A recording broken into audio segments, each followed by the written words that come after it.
Welcome back. Next, we're getting inside info from the experts at Coldwell Banker. Buying a home can be one of the biggest investments you're ever going to make, but for first-time home buyers, the process can be overwhelming.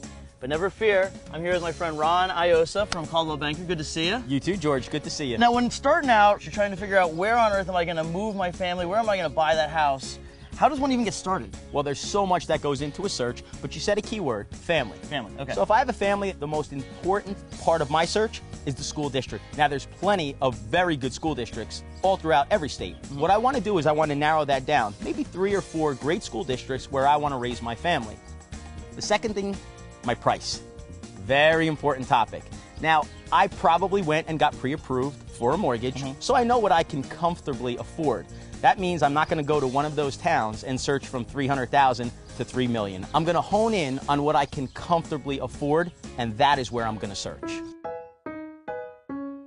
Now, Ronnie, finding the right home is so much more than just purchasing a house. You have to make sure that the street, the neighborhood, the community are all part of something you want to be living in. You really do, George. You know, we spoke earlier about children. Can they go outside and play with their friends, ride their bikes, get to the ball field quickly? Or do I have to jump in the car each and every time they want to go play with their friends? Very, very important. And not just the kids, the parents, if they're commuters. Do I want to take public transportation? How far am I from my highways? Then finally, how's about just basic conveniences? If I'm tucked away in the hills and I have to drive 30 minutes for a gallon of milk, is that really the neighborhood I want to live in?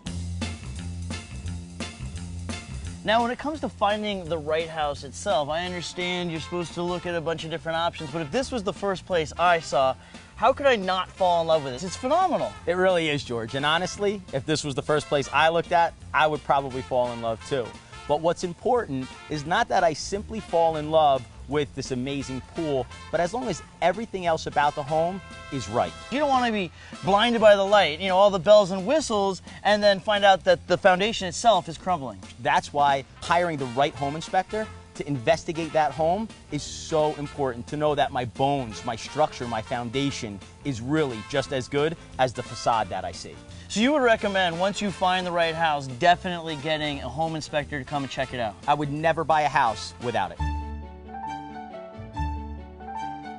Now, a common mistake I hear people making is they walk through a house and they fall in love with the decor, the decorations, not realizing that when they buy the house, all that is gone. It really is, George. Now, don't get me wrong. I can negotiate certain things to stay with the home, window treatments, things like that. But for the most part, this stuff is all gone. So what I need to do is I need to love the space.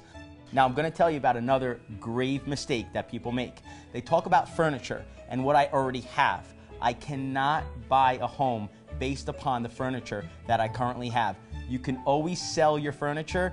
Don't try to buy a house based upon what you already have. Big mistake. Ron, any other tips potential home buyers should know before they make that purchase? Do not bring in too many outside influences. George, I've seen this happen so many times, where the buyer comes in with mom, dad, aunt, uncle, sister, cousin, brother, co-worker, whatever it may be, and now their decision is clouded. Too many different opinions. And when it's all said and done, it's you and your family that are going to be living there. So really, it's just important that you love it, not everybody else. That's right. This is your investment. Ron, thank you so much for all the great tips and advice. Thanks for having me again, George. Anytime.